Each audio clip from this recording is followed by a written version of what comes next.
before the establishment of this camp, people had already invaded this area. So it gave chance for these species to come up. But as the indigenous trees take over, it disappears.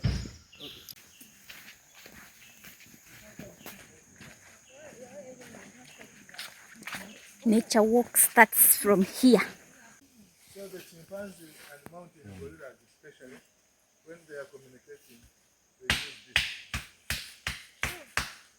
So they hit here, either to show where they are or to warn anybody who is approaching behind. So animals can communicate, they can talk. What is this one called? This is a I don't know which one. Do you know which one?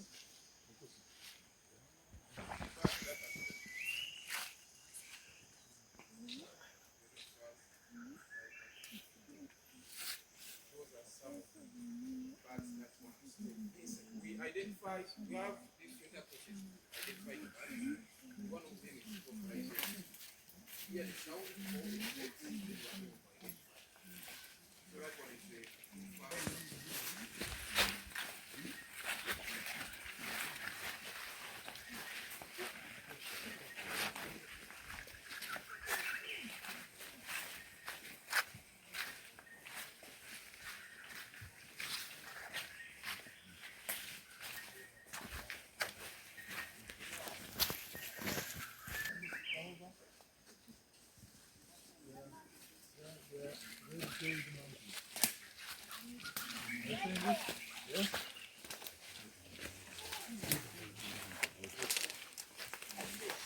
Monkeys? Where are they? They're flying. They also want to We have three kinds of monkeys in Mabira forest. This red-tailed is the commonest. We have the grey mangabe, which is also called Ugandan mangabe, and only in Uganda and some few areas in Tanzania, according to the survey that was made recently by Nature and Livelihood. Then you have the vervet monkey that stays outside the forest and good at grabbing people's Bananas from the gardens. Now, these ones are canopy dwellers. They move in groups. There should be some, and usually headed by an alpha male that does two functions: the security of the group and the mating. They are basically herbivores. They eat fruits. They eat leaves.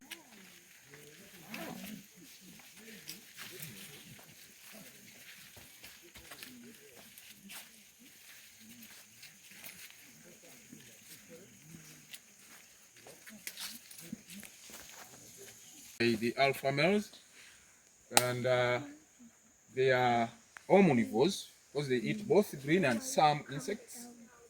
Share territory with the red tails.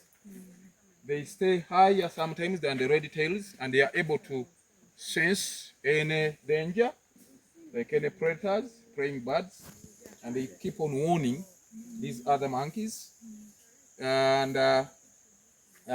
they have hard fingers that are able to tear big nuts, big fruits, mangabes and the red tails. So they stay together. They don't fight for the territory. And during dry seasons, sometimes they come down to the river for drinking, and also in other ports. Sometimes the water is held in the canopies, in the V areas, and they come for drinking. They love mushrooms. They like mushrooms. Sometimes when you find them on the ground, they are busy eating mushrooms. And here we have, in the last few years, we have been habituating them. Means getting them used to human beings, so to be seen at a closer range.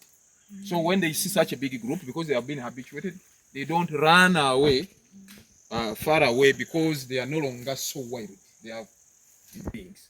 So it's one of the products we sell here. We call it mangabe tracking. Just as you hear the gorillas and the chimpanzees and the golden monkeys, here in Mabira we have the mangabe tracking. Such a special monkey. And it is a threatened species because we are losing a lot of these forests. They only stay in closed forests.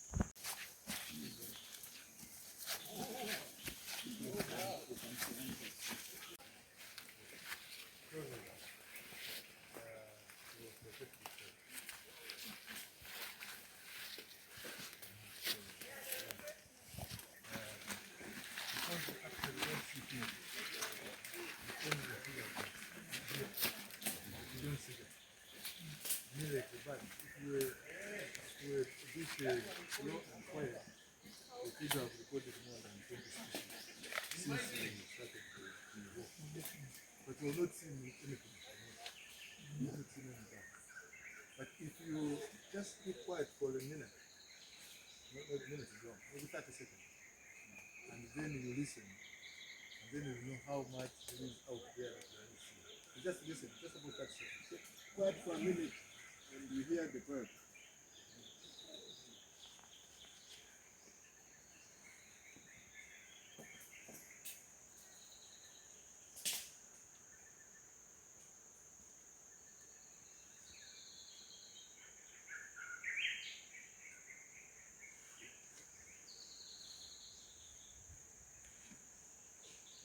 So those are different species of birds. A very small whistle or call that you hear is a different type of species. And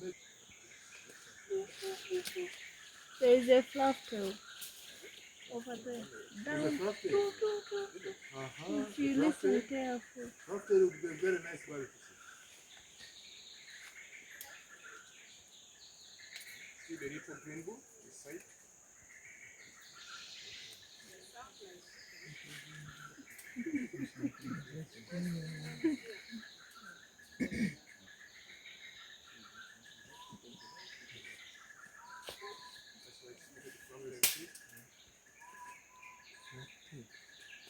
Flufftail. Speckled tinkerbell, speckled tinkerbell, like a dotted tinkerbell.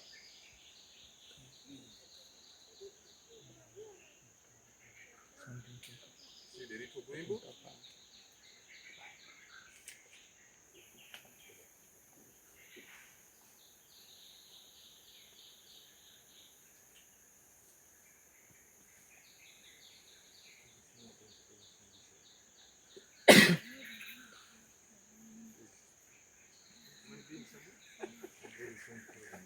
Okay. So the idea was for the birds when you're studying them or when you are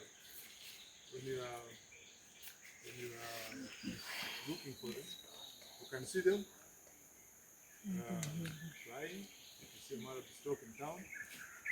But in the forest, most of them will hear their calls rather than see them. So, and these guys who live in the forest will know each and every whistle of each bird. Some birds are actually so similar that they are better off hearing them than seeing them by themselves. Like sisticus. They all look the same, but they call differently. That's the best way that they call. Yeah? Yes. Yes. So most birds would have more than one or two different types of calls. So one is normal call, like the little green bull now, that's a normal call. But if you went close to it and it senses danger, it will flash a different call, which means danger either to itself or to communicate with other people. Some, when they are breeding, they call it different to attract mates or something like that. So yeah. Unfortunately, these ones can stay strong even very old. Some, when they grow old, they develop old. This one, Celtis type, they keep you strong. Called the Orufugo in the local.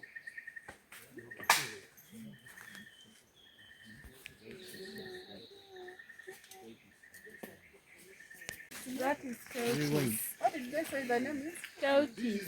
Celtis. Celtis. What's the local name? Orubugo. Orufugo. Orufugo. Orufugo. Sauti sana. I do a picture. The room they're trying to control. And sheriff, of course, they're not using those.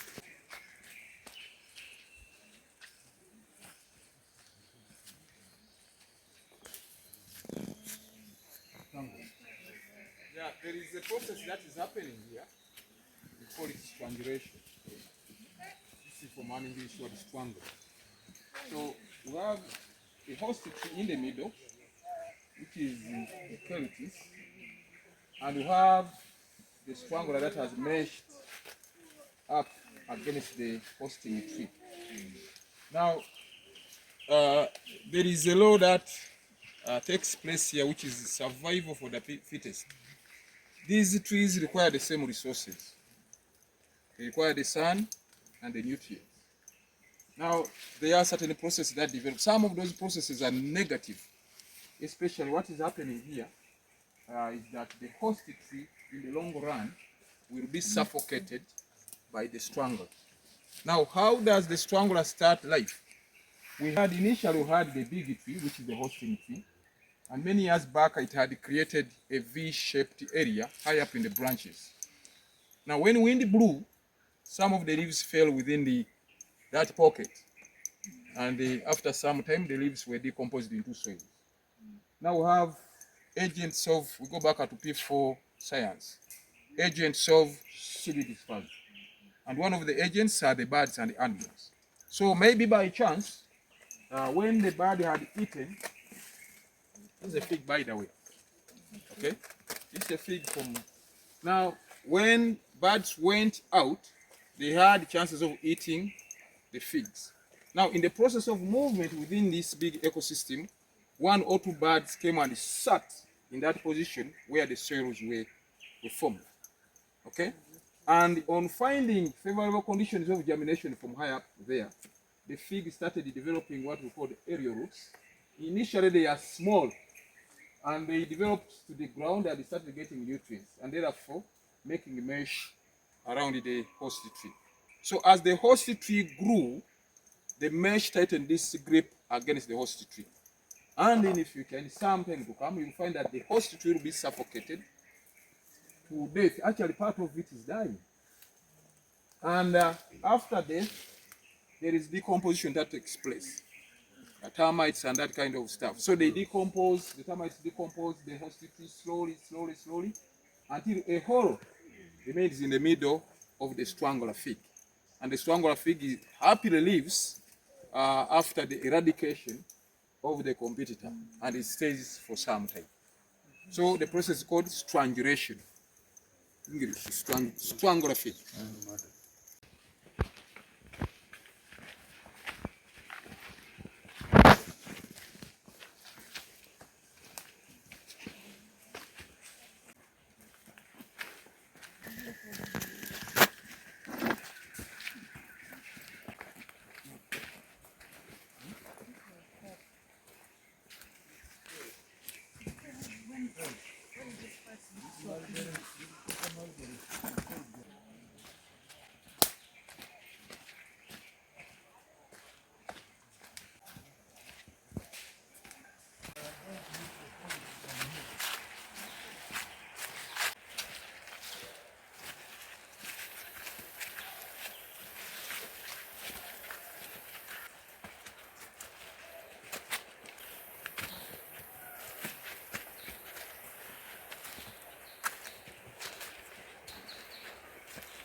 We missed some brief by NFA. We have Simon, who is the National Forestry Authority representative. Our boss is Simon. So Simon, you can briefly talk to this group from Nature Uganda. Huh? Yes. You are not doing anymore? No, we are. Nature Uganda. I said, okay, suggest you go ahead. Okay, so Simon. Ladies and gentlemen, good morning. Good morning.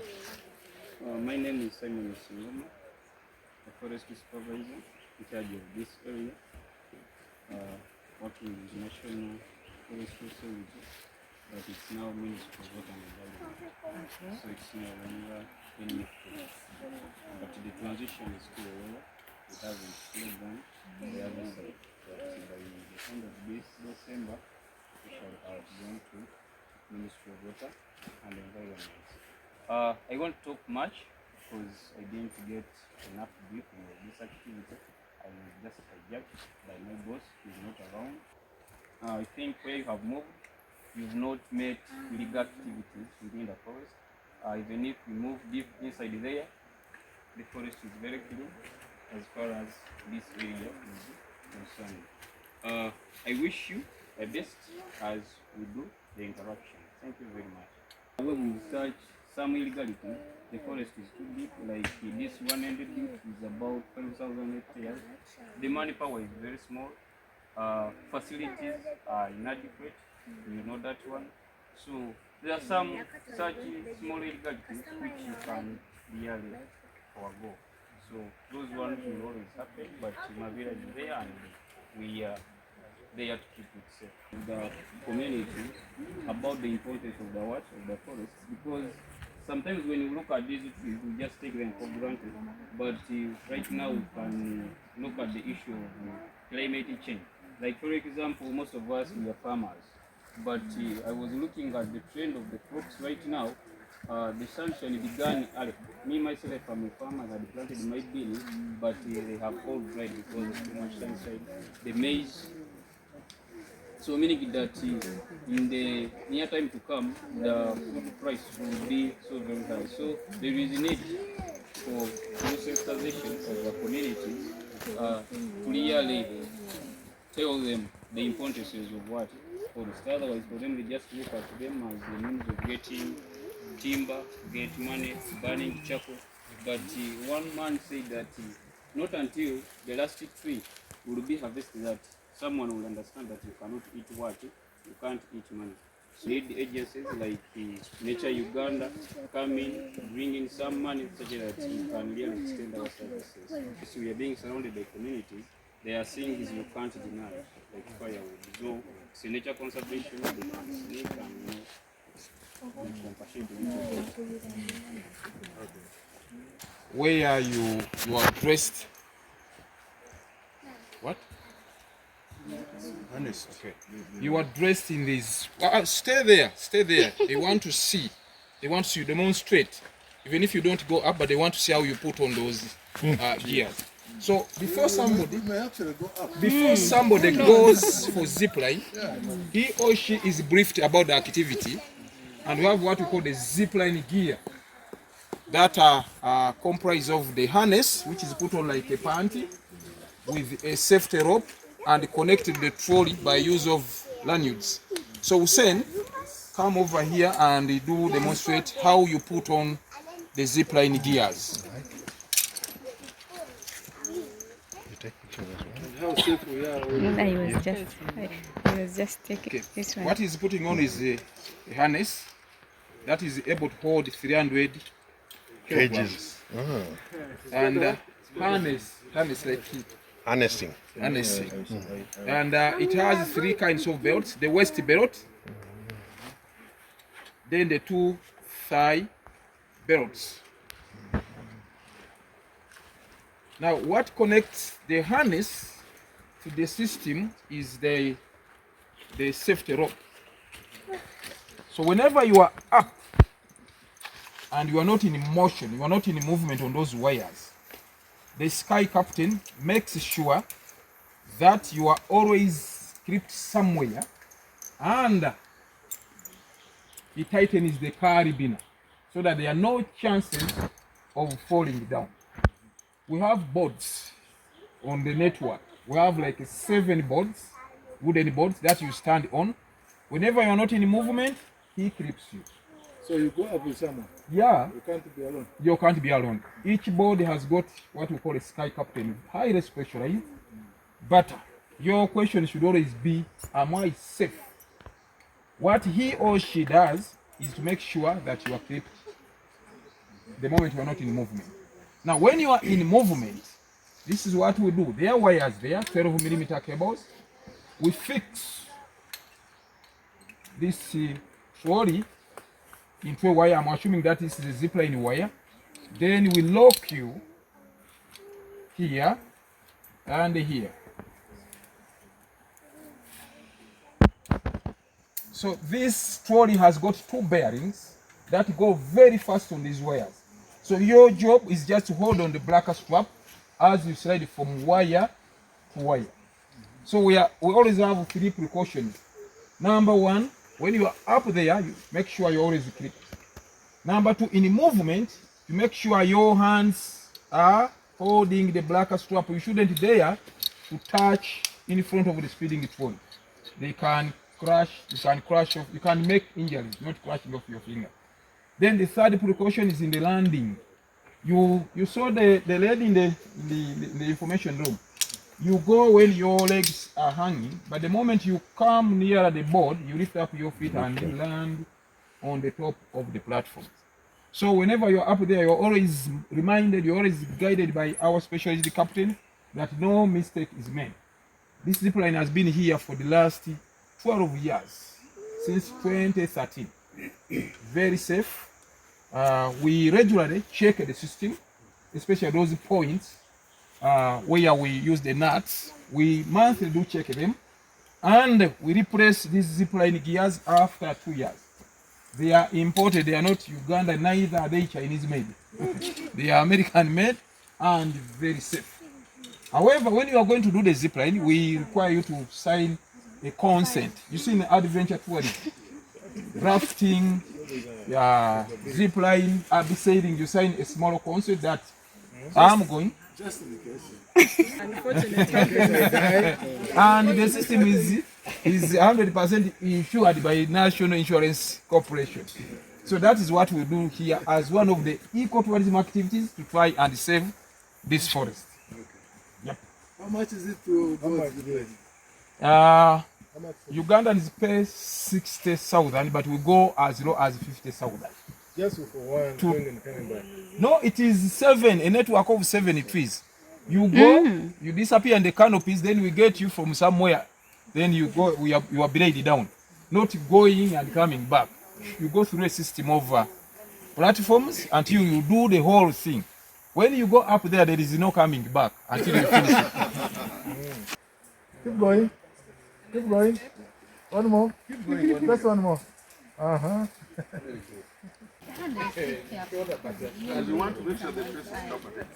Route to the falls. Easier one. The easier one. Easy.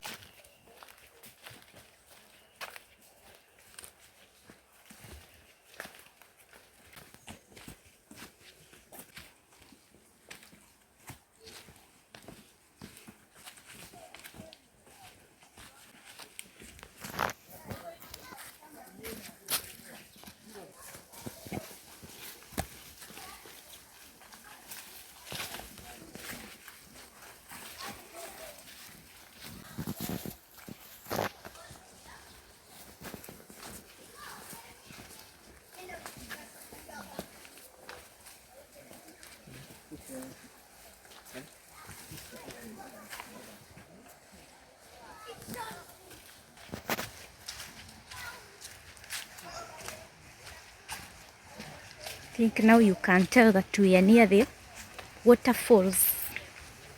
You hear the sound.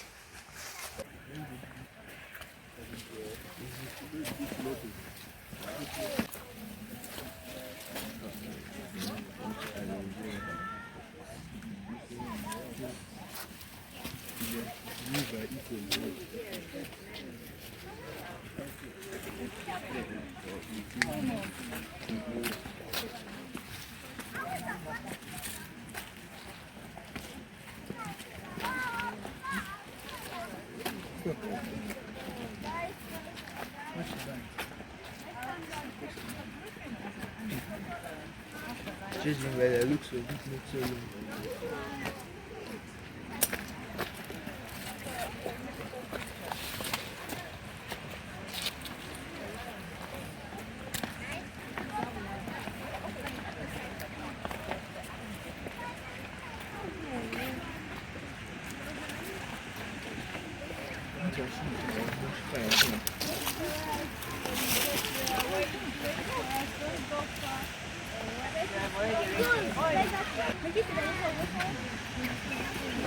Where is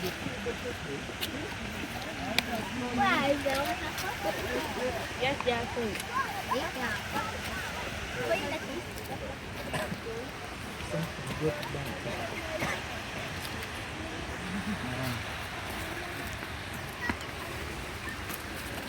Careful, careful.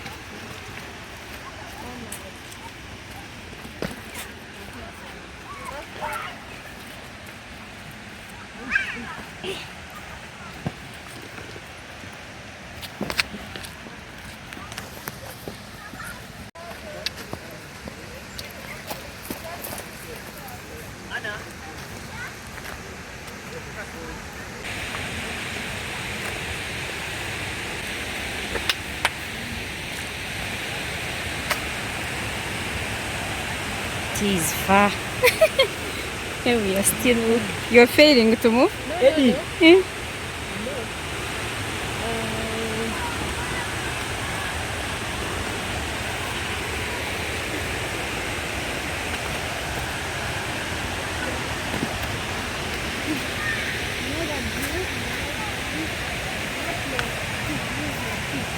Anna. sideways.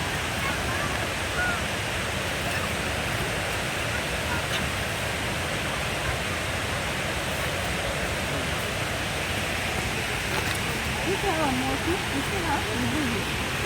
And your side, put your hand like that. Don't go fish.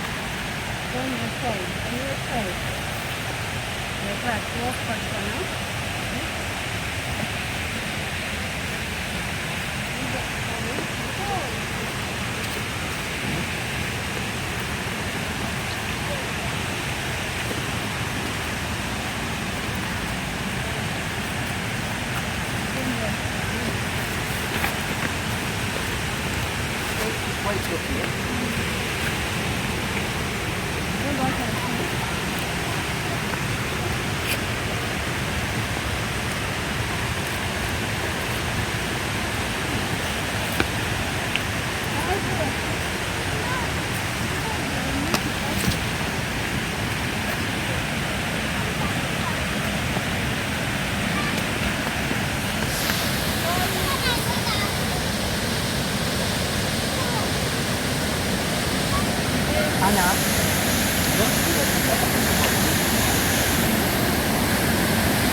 When it is still up there, it is good water. That's when I September, it is very good water.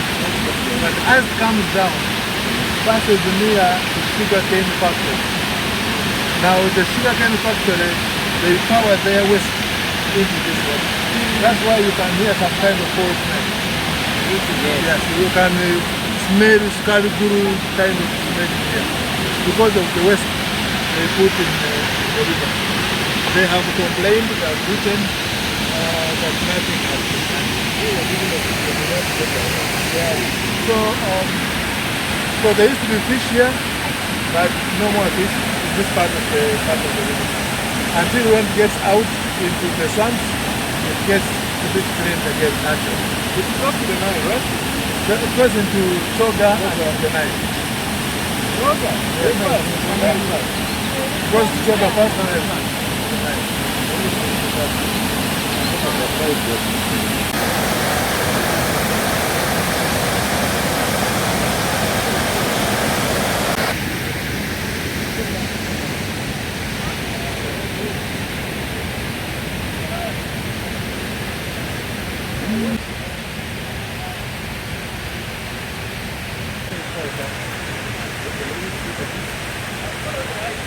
Okay. Between all the cars. Okay. Griffin Falls.